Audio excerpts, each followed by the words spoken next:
Jean-Charles Carême, bonjour. Bonjour. Alors vous êtes sapeur-pompier, sauveteur côtier en milieu naturel, maître nageur également. Alors, une victime qui s'est épuisée en essayant de regagner le rivage. Si on se retrouve dans une telle situation, pris au large, que doit-on faire?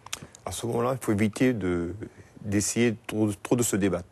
C'est de se laisser faire le temps que la mer puisse se calmer au niveau des vagues et attendre le moment opportun pour pouvoir se rapprocher le plus vite possible sur la rive.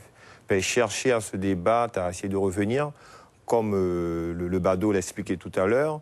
Le jeune, bon, il a été emporté de gauche à droite. Lui, il a essayé de pouvoir tirer au maximum pour venir sur la berge. Il aurait plutôt fallu qu'il puisse préserver de sa force et attendre que les vagues se calment et puis se ramener au fur et à mesure. Alors c'est terrible hein, parce qu'il y avait des témoins, des badauds. Si on assiste et si on se retrouve dans leur situation, est-ce qu'il y a quelque chose à faire ou la mer est trop démontée pour intervenir? Sincèrement, dans cette période-là, il faut déjà éviter de pouvoir y aller. S'il y a quelque chose à faire, ben, il faut pas y aller, surtout que dans cette période que nous allons rentrer à partir du mois de décembre, qui ira jusqu'au mois d'avril, pour la période de Pâques. C'est vraiment le moment où il ne faut pas y aller, sachant que les 2 derniers mois, on a bien vu, nous étions en période très ensoleillée, où la mer était quand même assez calme. Mais comme vous l'avez très bien expliqué tout à l'heure, avec notre phénomène naturel, par exemple, avec de fortes vagues ou par exemple avec beaucoup de vent ou mouvement de lune, il faut éviter de s'approcher au bord des mers de la Guyane parce que les vagues sont très agitées et peuvent nous emporter. Et si on n'a pas toute la condition physique requise pour cela, on aura beaucoup de mal à pouvoir revenir. Alors, vous intervenez souvent dans ce genre de situation, souvent et trop tard parfois. Et c'est souvent par imprudence que les gens s'aventurent en milieu, comme ça en mer.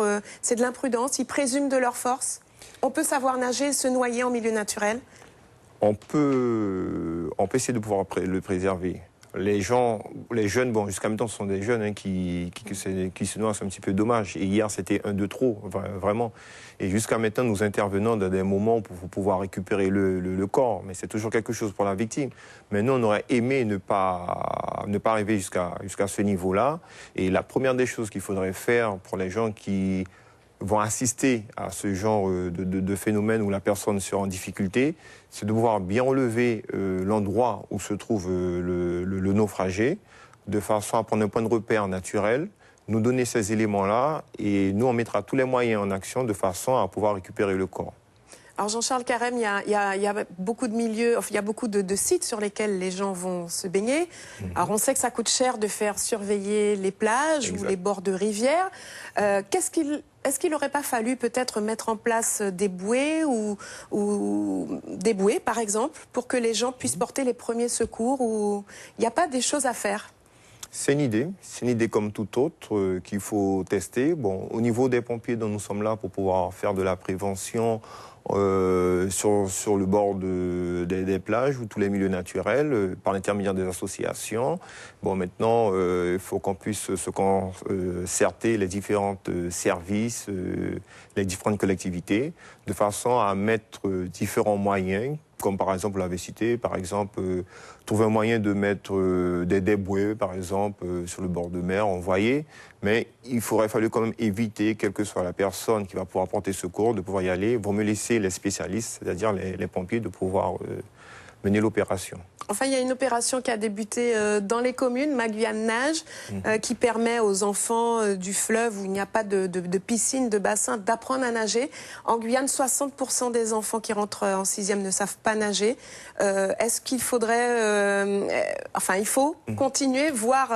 pérenniser ce genre d'opération, de système pour apprendre à tous les jeunes Guyanais à nager? Bien sûr, c'est un moyen qui a été mis en place par l'intermédiaire du Megaquarius Club de Cayenne. Et c'est une bonne chose que ça a été opté par les différentes collectivités, dont j'en fais partie au niveau de l'encadrement. Et dans tout le Maroni, ainsi qu'au niveau de l'Oyapock, bon, on n'a pas de bassin sécurisé pour cela.